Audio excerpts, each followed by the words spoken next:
Wow, The Dark Knight Rises came out 10 years ago in theaters. Do I feel old?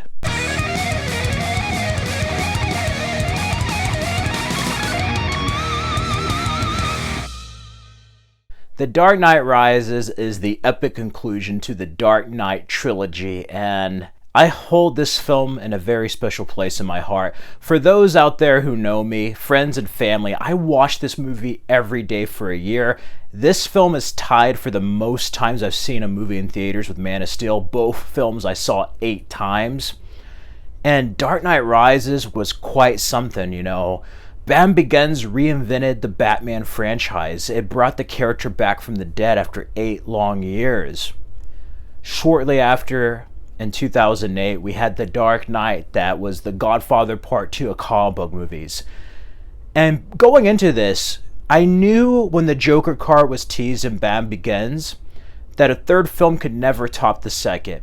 It could either be just as good or be good enough, but it's not going to pull like a Godfather 3 or like Spider-Man 3. Anything like that, really. I knew it was going to be kind of like Return of the Jedi, where like Empire is considered the best film, but like this would be a satisfying conclusion. And like Return of the Jedi, it has a high rewatchability factor, and it's a film that I watch countless times despite the flaws it has. I remember when this was coming out, it was huge. It was like the biggest film, and revisionist history has this film kind of down in the gutter. This was a big film when it came out, even more than Avengers, and I actually think it's aged better than Avengers. It's 2 different films. It's like T2 Judgment Day and Transformers, but if you look at the technology, the first Avengers has aged very poorly in 10 years, where Dark Knight Rises still looks good with the practical effects and everything. This has aged like a fine wine. It was the first time we had a director direct 3 Batman films and have a complete story, and that was so satisfying. It was the first time we had a Batman actor in more than 2 films.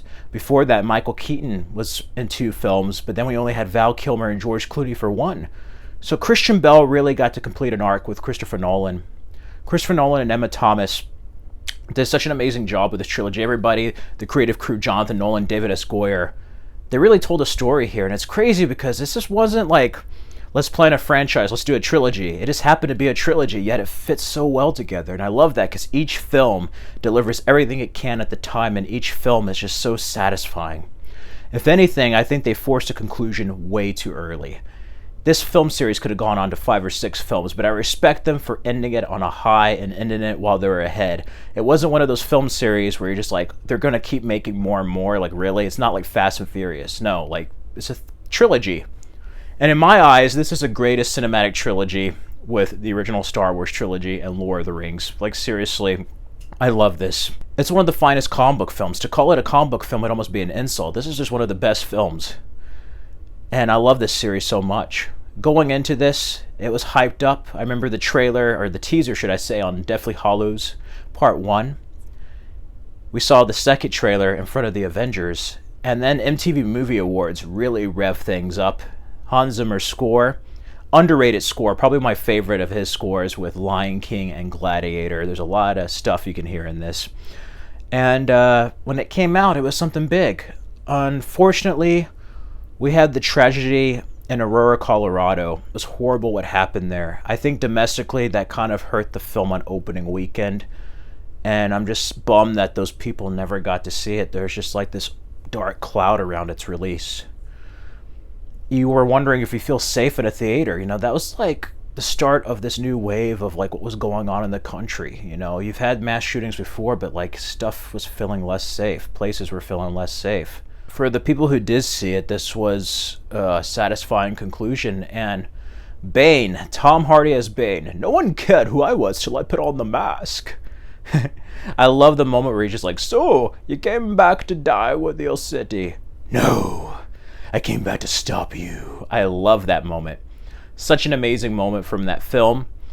There are so many great moments in this. Anne Hathaway is perfect as Selena Kyle. Like, she knocked it out of the park, and it's one of my favorite Catwomen. Joseph Gordon-Levitt as John Blake. At first I thought he was going to be the kid from Batman Begins, but I love how he was like an amalgamation of all the Robins, you know. You had Matthew Modine as Foley. Yeah, a little bit of hothead, to say the least. Despite its flaws, this was an epic war movie. I mean, just seeing that first fight with no music is just brutal. I am the League of Shadows. You're excommunicated by a gang of psychopaths.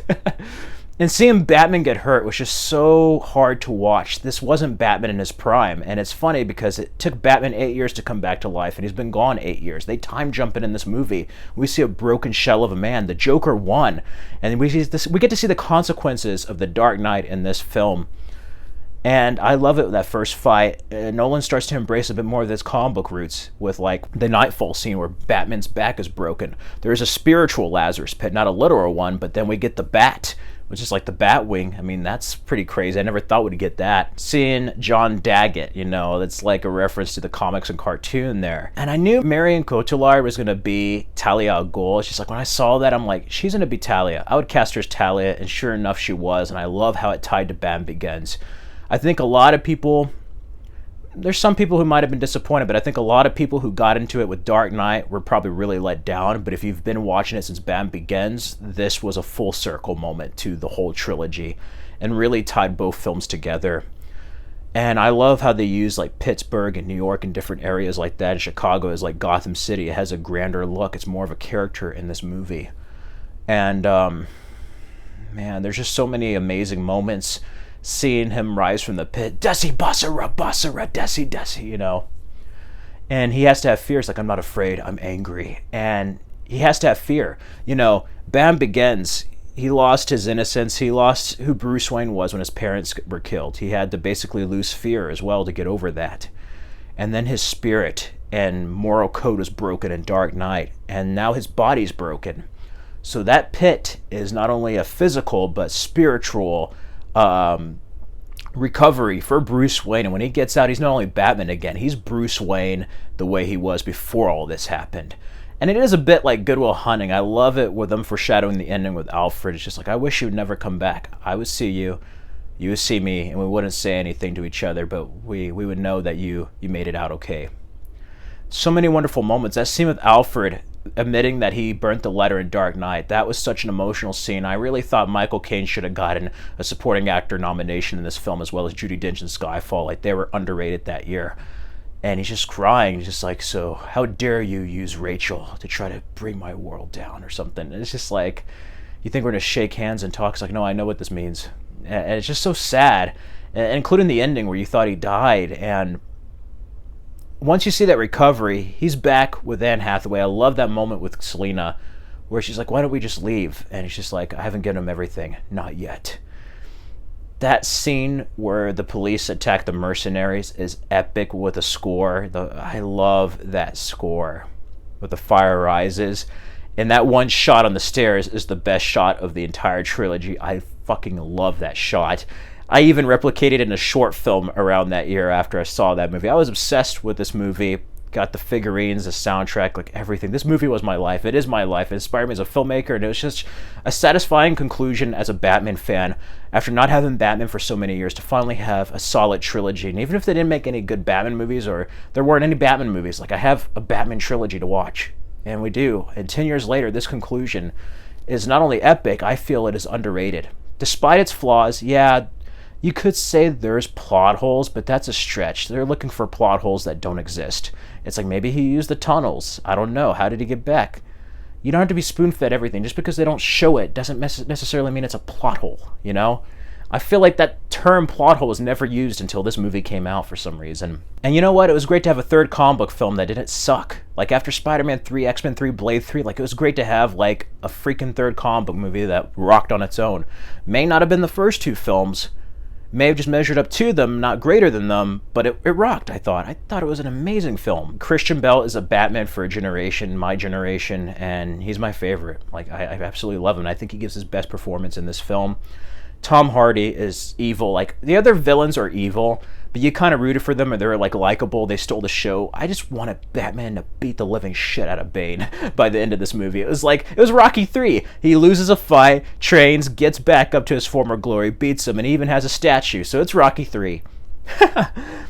Although that ending chase is so intense with the bomb. The next time I think I would see a scene like that in cinema was Mission Impossible Fallout. And then that ending, I really thought he died. Like, I really did. And then you get that restaurant scene, and then you get a tease to, like, John Blake taking over the Batman mantle, maybe becoming Nightwing in that universe. I don't know. But I loved it. It was like Dark Knight Returns ending, where you thought he was dead and he was alive. Like, it had so many homages to the comics. The whole trilogy did, but this was a truly special film. And, what else can I say, man? I love this film, and I'm feeling very sentimental. I'm feeling very old. Some of y'all were probably just kids or even in high school when this came out. I was just starting college. So I feel old now. I can't believe it's been 10 years, but I saw this film 8 times. I saw it at Bob Bullock IMAX when I first went to Austin at UT. And this film was amazing in IMAX. I would see this in Dark Knight again in a heartbeat if it was re-released in IMAX. Same thing with Skyfall. The Blu-ray, I love how they kept the IMAX scenes. And then I also love the mobile video game. I don't know if anybody's played the mobile game. That was fun. That was like the Batman Begins game from the PS2. I had like a Sony Ericsson phone that had like the little playable controller. So like, I didn't have anything when I moved to college. I was by myself. I remember getting a Domino's sandwich and playing that game over and over. This was the first movie I talked about in a review on my first channel. It is crazy how much time flies, but this film, like I said earlier, will always hold a special place in my heart, and I'm always going to be inspired by it. This is one of my favorite Batman films ever made. And happy 10-year anniversary. Everything about this film is just epic and awesome. And I really hope they do not make a 4th film. People are like, bring Christian Bale back. I'm like, no, leave it alone. I'm sorry, I like Crystal Skull, Indiana Jones and the Kingdom of the Crystal Skull, but you remember how much better it would have been if they just left it at Last Crusade? You know, if they just left Die Hard with the Vengeance? Don't make a sequel. Leave it as a standalone trilogy. We need more standalone trilogies. There's so many film series that ended on a high that had too many unnecessary sequels that just went to dog shit and damaged the previous films. We don't need the Indiana Jones treatment on Dark Knight. This needs to stay a trilogy like Back to the Future or the Before trilogy. Yes. Anyway, that's my brief recollection of The Dark Knight Rises on its 10-year anniversary. Let me know down in the comments below, where were you when you first saw The Dark Knight Rises, and what is your favorite moment from the film? My favorite moment, there's a lot of them, but my favorite moment, again, is when Bane and Batman are fighting in that second fight. He ends up getting punched, or no, he gets kicked. Bane kicks him down the steps, on the stairs, and he like starts going up the steps. It turns over, you have the cape flowing in the wind and like the snow. Like, that moment is just amazing with the music. That's my favorite moment of the entire film, and probably trilogy, to be honest, besides the Joker interrogation scene in Dark Knight. And yeah, it was the end of an era, but like Batman, it was one chapter in the never-ending, long-living mythos of the character. And what can I say? It's a highlight in the mythos of Batman. Let me know down in the comments below. In the meantime, be sure to subscribe for more videos and check out these other Batman-related videos for more content. Everyone stay safe and healthy out there, okay? And remember, the mask isn't for you. It's to protect the people you care about.